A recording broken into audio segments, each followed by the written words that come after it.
श्री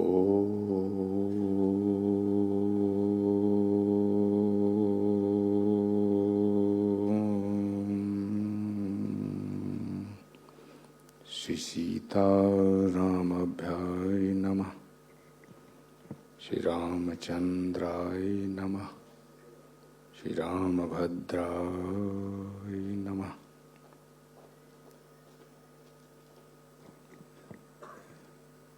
जीवन पे बहुत कुछ कहा जा सकता है, क्योंकि जीवन का अनुभव है। मृत्यु पे क्या कहा जाए?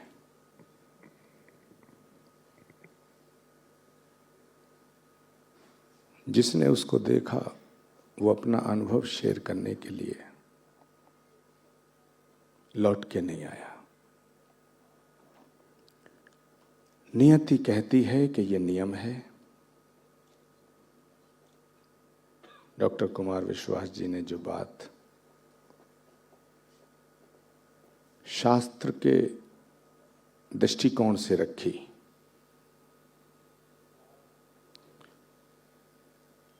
उसके बाद शास्त्रीय दृष्टिकोण को लेके उसको आगे बढ़ाना बड़ा मुश्किल है। लेकिन नियति कहती है ये नियम है, जो आया है वो जाएगा। पर मन कहता है ये दुख है, ये वेदना है, ये बिछोह है, ये दर्द है। जब कोई व्यक्ति हमारे घर से सुबह जाता है और ये पक्का भरोसा होता है कि शाम को लौट आएगा, फिर भी जाना खलता है। आप सभी विद्वत जन यहाँ उपस्थित हैं।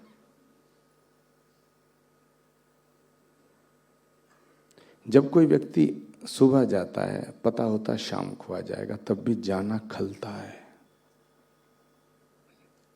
लेकिन जब ये पता होता है जाने वाला कभी नहीं आएगा।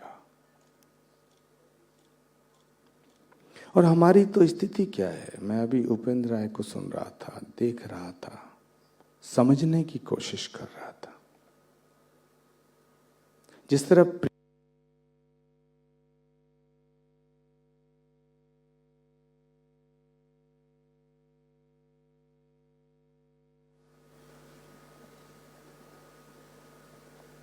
उसकी व्याख्या की गई है, उसकी परिभाषा की गई है, लेकिन शब्द कम पड़ गए।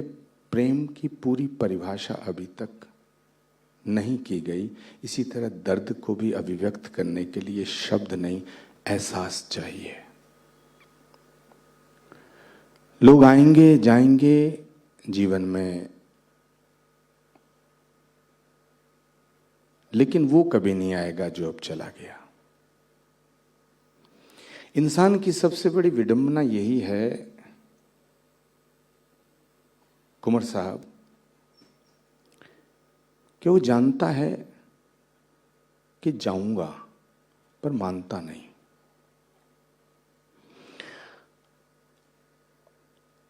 शास्त्र कहता है, भगवान कृष्ण ने खुद कहा है, नैनम छिंदंती शस्त्राणि नैनम दहती पावका न चैनम क्लेदियंत्यापो न शोषति मारुता। कि आत्मा मृत्युवर्ती नहीं है, न जलाई जा सकती है न सुखाई जा सकती है। लेकिन जो कृष्ण कह रहे हैं कि नैनम छिंदंती शस्त्राणि नैनम दहती पावका, वही कृष्ण दहाड़े मार के रोए जब गोकुल से, जब गोपियों से अलग हुए, गायों से अलग हुए। मर्यादा पुरुषोत्तम भगवान श्री राम, जो हमारी आस्था के आधार हैं, जिन्हें हम विश्वधार भी कहते हैं, मर्यादा पुरुषोत्तम भगवान श्री राम। और ये बात मैं इसलिए कह रहा हूं कि उपेंद्र राय जब बोल रहे थे तो बीच बीच में बहुत संभल के बात कर रहे थे, क्योंकि जो दर्द का समंदर उमड़ता है तो उसको निकलने का एक ही मार्ग है, वो उसके नेत्रों से होकर के बहता है। और यदि दर्द के उस समंदर को बहने की अनुमति ना मिले तो फिर कितना मुश्किल होता होगा उस दर्द को सहना। हम सब यहाँ आए हैं थोड़ी देर के लिए, कुछ पुष्प चढ़ा के चले गए, कुछ हाथ जोड़ के चले जाएंगे, हम लोग बोल के चले जाएंगे। लेकिन राजेश भैया का जो दर्द, उन्हें पूरी जिंदगी, जीवन के अंतिम सांस तक, जो उन्होंने ये कहा कि मुझे एक मलाल रह गया कि मैं अपने भाई को समय न दे पाया, एक शिक्षा है सभी के लिए। तो मैं कह रहा था कि मर्यादा पुरुषोत्तम भगवान श्री राम को जब पता चला कि दशरथ चले गए तो खड़े से गिर गए, दहाड़े मार के रोए। भगवान बुद्ध का जिक्र किया डॉक्टर साहब ने, वही बुद्ध जो दुनिया को इतना बड़ा संदेश दे के गए। उनका प्रिय शिष्य आनंद जब बुद्ध जाने लगे तो उन्होंने कहा कि रोने लगा। बुद्ध ने कहा क्यों रोते हो? तो भगवान आप तथागत चले जाएंगे, सारी दुनिया में रोशनी कौन दिखाएगा, उजाला कौन दिखाएगा, मार्ग कौन दिखाएगा, अंधेरा जैसा लग रहा है। सोचो, बुद्ध का परम शिष्य आनंद, जो रिश्ते में उनका चचेरा भाई भी था, बुद्ध ने कहा मैंने तो जीवन और मृत्यु में कोई भेद ही नहीं समझा, मेरे जाने के बाद या जाने की खबर से अगर तुम रोते हो तो मेरा संदेश ही पलट जाएगा। आनंद ने कहा प्रभु अंधेरा सा हो गया है। तो बुद्ध ने अंतिम वाक्य कहा, अपदीप भव, अपना दिया बनो, जितना जलोगे उतना प्रकाशित होगे। तो उपेंद्र राय, अपना दिया तो बनना पड़ेगा।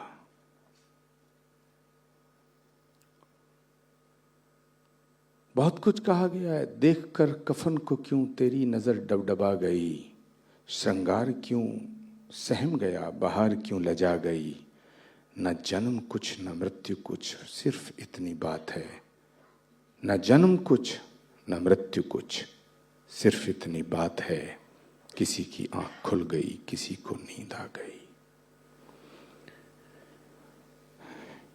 इस परिवार पर जो ये दुख का पहाड़ टूटा है, हम कितना भी समझाने का प्रयास करें, हम कितने भी शास्त्रों के उदाहरण प्रस्तुत करें, लेकिन सच बात यह है जो डॉक्टर कुमार विश्वास कह रहे थे कि एक बड़ा सवाल है कि हम आए कहां से हैं, हम कहां जाएंगे।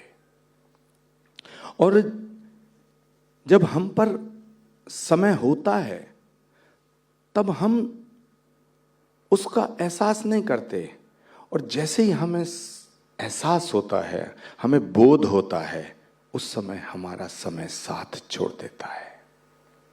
सारे जहां की संपदा एक पल्ले में रख दी जाए और एक सांस एक पल्ले में रख दी जाए, एक पल एक पल्ले में रख दिया जाए, तो मुझे नहीं लगता कि कोई उस पल को वापस ला सकता है। हम सब इस परिवार के साथ हैं।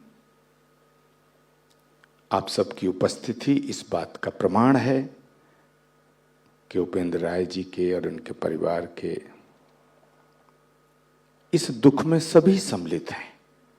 मैं जिन जिन चेहरों को देख रहा हूं सब गमगीन हैं, लेकिन इस दुख को बांटने का प्रयास मात्र है, बांटा नहीं जा सकता।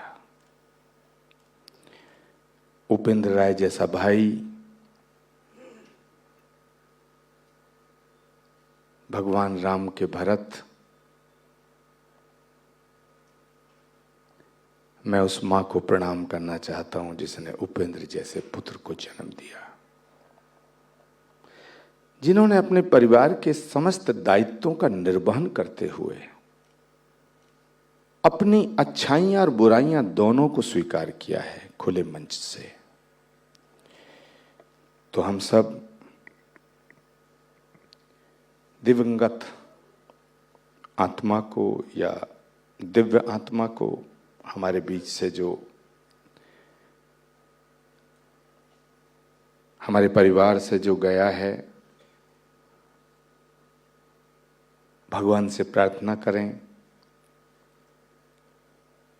कि उनको अपने श्री चरणों में स्थान दे, क्योंकि प्रार्थना के अलावा और कुछ किया नहीं जा सकता है। हमारे हाथ में कुछ नहीं है, सिर्फ एक ही मार्ग है, वो है प्रार्थना। और जब हम अकेले प्रार्थना करते हैं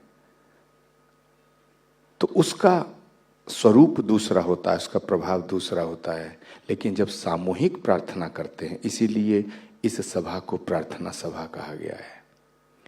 मैं उपेंद्र राय और उनके परिवार के साथ सभी मित्रों से एक आग्रह करूंगा जो यहाँ उपस्थित हैं कि एक सामूहिक प्रार्थना परमात्मा के श्री चरणों में की जाए।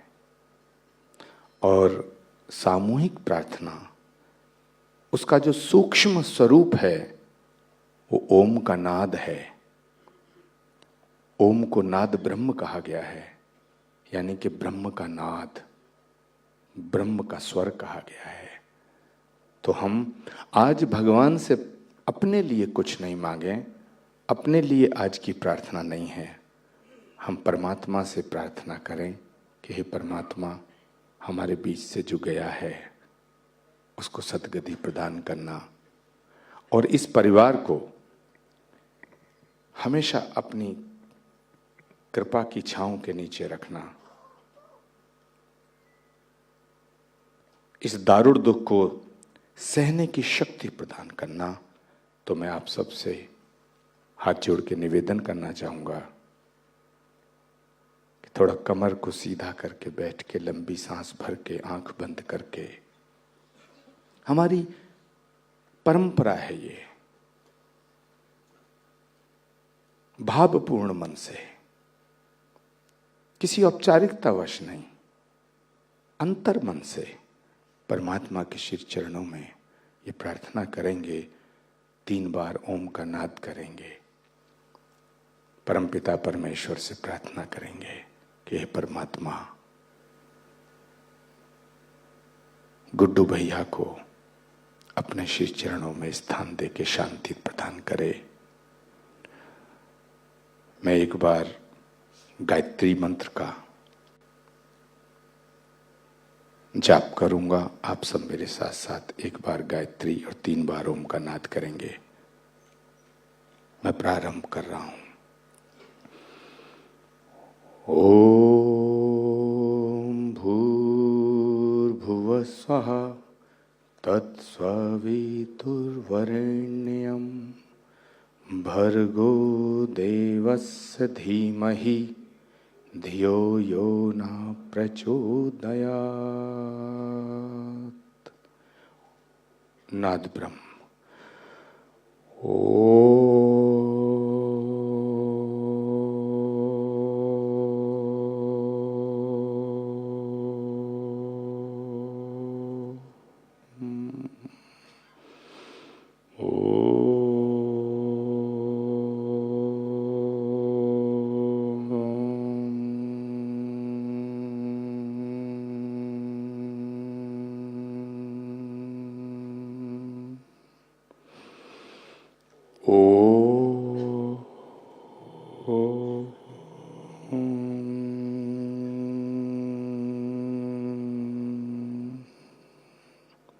शांति, शांति, शांति।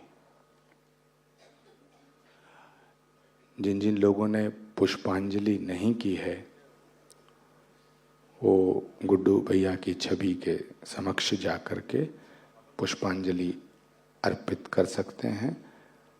बाकी मैं अपनी वाणी को विराम देता हूँ। ओम शांति, शांति, शांति।